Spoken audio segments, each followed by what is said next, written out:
Halo sobat, bagaimana kabar? Salam bahagia, hidup makin berarti. Ketemu lagi dengan saya, Nick Sang Penggerak.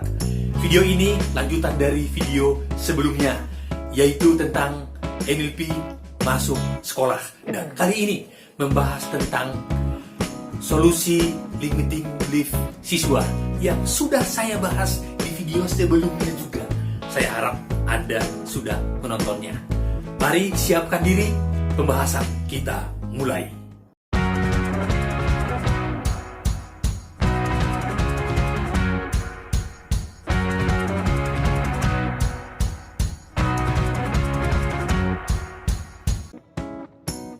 Sobat, saya ulang sedikit.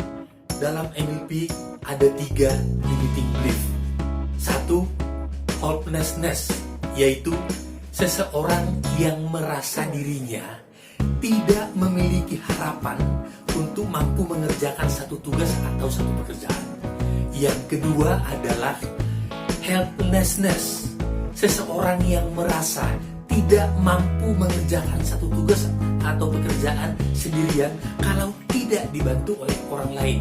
Kemudian yang ketiga, worthlessness, yaitu seseorang yang mampu mengerjakan satu tugas atau pekerjaan tetapi merasa tidak layak.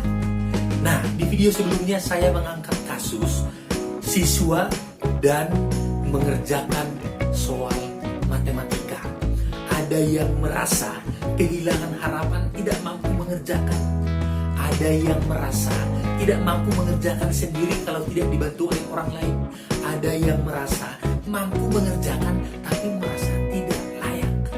Harapan kita adalah mau dan mampu mengerjakan, terlepas dari benar atau salah. Syukur-syukur kalau benar, ya kan? Pertanyaan mendesak kita, bagaimana cara mengatasinya? Saya memakai model neurological level NLL untuk mengatasinya dari Robert Dilts, seorang pakar NLP.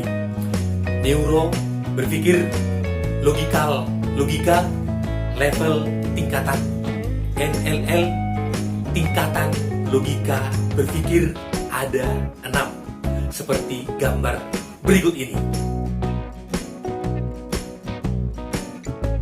Prinsip neurological level ini adalah persoalan yang terjadi di level bawah, solusinya menggunakan cara berpikir level di atasnya. Persoalan yang terjadi di level lingkungan, environment, maka solusinya menggunakan cara berpikir perilaku atau behavior, atau bisa juga menggunakan cara berpikir kemampuan, kapabilitas atau capability, dan seterusnya. Untuk contoh-contoh yang lebih nyata nanti saya akan berikan ketika membahas per levelnya. Level pertama, level paling bawah, lingkungan, environment. Yang termasuk dalam lingkungan environment di sini adalah tempat, suasana, orang-orang yang ada di situ pada waktu itu, termasuk juga waktu kejadian itu berlangsung. Yang diharapkan orang yang ada di situ, kemampuan apa yang perlu dimiliki, kecakapan apa yang perlu dia miliki. Dalam konteks kasus yang diangkat, siswa dan mengerjakan soal matematika adalah setiap siswa mau dan mampu mengerjakan soal. Nah, jika ada siswa yang merasa kehilangan harapan untuk mampu mengerjakan, ada siswa yang merasa tidak bisa mengerjakan kalau tidak dibantu orang lain, atau ada siswa yang merasa mampu tapi merasa tidak layak, dia merasa orang lain lebih mantap atau lebih layak, maka perlu diajukan pertanyaan-pertanyaan yang berhubungan dengan lingkungan. Misalnya, apakah dia bersikap seperti itu hanya pada pelajaran itu atau pelajaran pelajaran lain juga? Apakah dia bersikap seperti itu hanya pada saat guru yang bersangkutan mengajar atau guru yang lain juga? Dan lain sebagainya. Intinya yang berhubungan dengan lingkungan, environment. Kalau misalnya dia menjawab, saya mengalami seperti ini hanya pada mata pelajaran ini, hanya dengan guru tertentu, maka pertanyaan selanjutnya atau mencari solusinya dengan mengajukan pertanyaan di level berikutnya. Tingkat kedua, perilaku atau behavior. Pada tingkatan ini, yang perlu dimiliki adalah kecakapan dalam hal perilaku. Kecakapan apa yang perlu dimiliki. Nah, ketika kita kembali kepada kasus tadi, yaitu soal matematika dan siswa, kecakapan perilaku apa yang perlu dimiliki oleh seorang siswa? Maka juga dalam hal ini pertanyaan yang diajukan berhubungan dengan perilaku.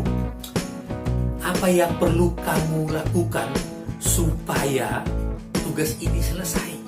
Apa yang perlu kamu kerjakan supaya tugas ini selesai seperti teman-temanmu?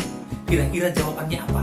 Kalau dia menjawab, saya segera mengerjakan, saya segera menyelesaikan, boleh dipertajam lagi dengan pertanyaan, bagaimana kalau kamu yang mengerjakan sendiri?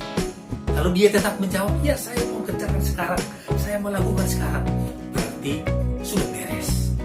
Tapi kalau misalnya siswa menjawab, Pak, Bu, saya merasa tidak pede mengerjakannya, saya merasa tidak mampu mengerjakannya. Nah, jika seperti ini, maka solusinya lanjutkan pertanyaan yang berhubungan dengan kemampuan atau kapabilitas. Tingkat ketiga, kemampuan, kapasitas atau capability. Dalam tingkatan ini, setiap orang diharapkan perlu memiliki kemampuan sesuai dengan yang diharapkan pada kondisi itu pada saat itu. Maka juga pertanyaan-pertanyaan yang diajukan berhubungan dengan kemampuan. Kalau masuk kepada kasus tadi, soal matematika dan siswa, maka pertanyaan yang diajukan, bagaimana kamu mengerjakannya? Apakah sudah selesai? Apakah kamu mengerti mengerjakannya? Bagaimana? Kalau misalnya siswa menjawab, saya mengerjakan berdasarkan rumus-rumus yang tadi diterangkan, saya sudah mengerti, saya sudah jelas, dan sudah beres. Tetapi kalau misalnya siswa menjawab, saya merasa belum mengerti, saya merasa kesulitan dengan cara saya mengerjakannya. Jika seperti itu jawabannya, maka solusinya ajukan dengan pertanyaan di tingkat level berikutnya, yaitu pada keyakinannya sendiri atau nilai-nilai yang dia miliki sendiri. Level keempat, keyakinan, belief, dan nilai-nilai atau value. Dalam level ini, setiap orang diharapkan mempunyai keyakinan dan nilai-nilai yang dia miliki sesuai dengan harapan atau tuntutan di tingkat ini. Kalau masuk kepada kasus tadi, yaitu antara siswa dan mengerjakan soal matematika tadi, maka pertanyaan yang diajukan juga yang berhubungan dengan keyakinan dan nilai-nilai yang dia miliki. Misalnya, bagaimana kamu sudah mengerjakan soal matematika tadi? Kamu merasa apa tentang dirimu? Kamu yakin gak kamu bisa mengerjakan itu? Atau mengapa kamu mempunyai keyakinan seperti itu? Kamu gak yakin dengan dirimu sendiri, gak yakin dengan kemampuanmu sendiri. Kenapa seperti itu? Daya juangmu seperti itu. Bagaimana? Pertanyaan-pertanyaan yang diajukan berhubungan dengan keyakinan dan nilai-nilai. Apakah dia akhirnya menjawab, oh iya, mengapa ya aku tadi berpikir aku nggak bisa, aku nggak yakin. Aku bisa kok, aku yakin kok. Mengapa aku tadi mempunyai nilai-nilai aku orangnya rapuh, aku orangnya lemah. Tidak, aku kuat, aku mampu, aku kerjakan. Kalau akhirnya terjadi perubahan dalam dirinya, berarti sudah beres, sudah ada solusinya. Tetapi kalau misalnya dia tetap mengatakan, aku nggak yakin dengan diriku, aku nggak yakin dengan kemampuanku, aku tetap merasa tidak pede dengan ini. Solusinya, ajukan pada level berikutnya, identitas, identity. Tingkat kelima, identitas atau identity. Ini berhubungan dengan jati diri seseorang itu. Identitas di sini mencakup banyak hal.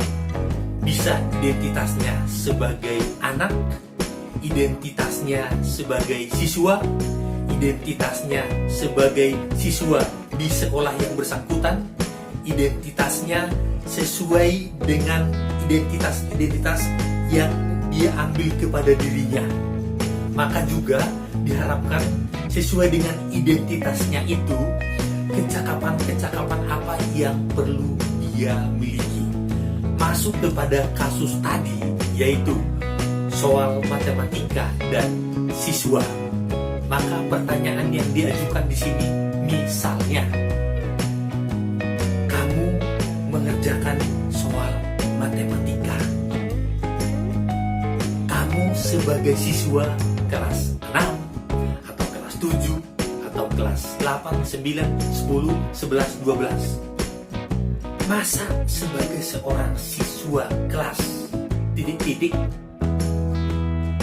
tidak bisa mengerjakan ini? Masa kamu sebagai seorang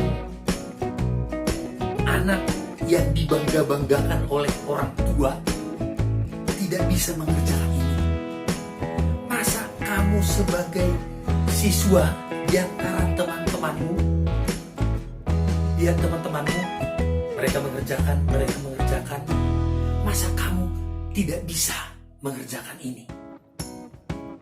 Coba, mengapa? Kamu sesuai dengan dirimu, kamu anak sulung, atau kamu anak bungsu, atau kamu anak tengah, atau kamu sebagai laki-laki, atau kamu sebagai perempuan, identitas itu bisa kita ajukan kepadanya untuk memacu dia, menghardik dia supaya terbangun, bangkit untuk melakukannya. Ada kemungkinan jawabannya, oh iya ya, masa sih saya sebagai seorang anak, masa sih saya sebagai seorang siswa, masa sih saya sebagai apa? Ada kesadaran yang bisa muncul ketika identitasnya dipertanyakan. Oh iya ya, masa sih aku bangkit, aku lakukan, aku bisa deh. Kalau itu jawabannya, berarti beres. Tapi kalau dia tetap mengatakan, aku sih merasa aku kan memang orangnya nggak beresan, aku sih orangnya nggak tuntasan, aku sih orangnya ya sering nggak dipercaya, aku orangnya sih ya kurang bertanggung jawab, macam-macam. Kalau ada identitas yang dia munculkan, aku adalah aku begini, maka solusinya ini yang terakhir, ajukan pertanyaan yang berhubungan dengan level ke-6, spiritualitas, atau ada yang menyebut misi. Spiritualitas ini biasanya berhubungan dengan iman, sesuai dengan agama yang dianut.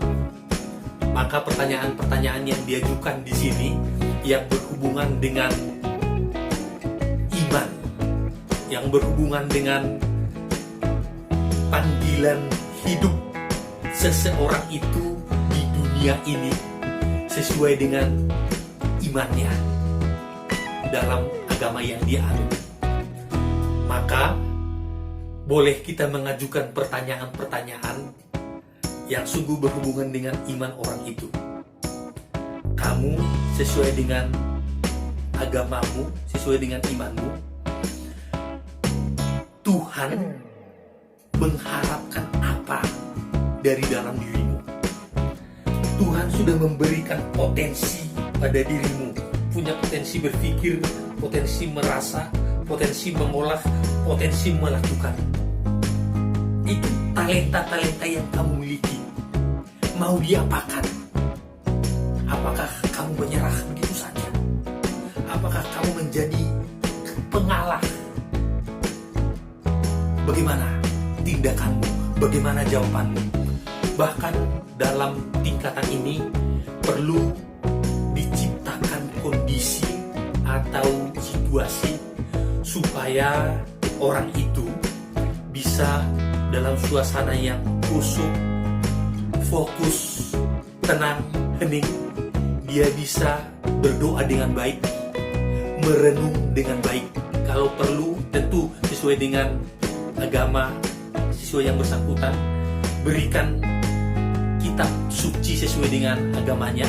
Boleh dia buka, dia baca, dia ambil kutipan yang sesuai dengan harapan yang perlu dia bangkit, dia bangun, diberikan kepadanya dia. Dalam suasana doa yang hening dan khusyuk itu, setelah diberikan waktu beberapa saat, boleh ditanyakan, imanmu mengatakan apa? Atau Tuhan mengatakan apa kepada dirimu?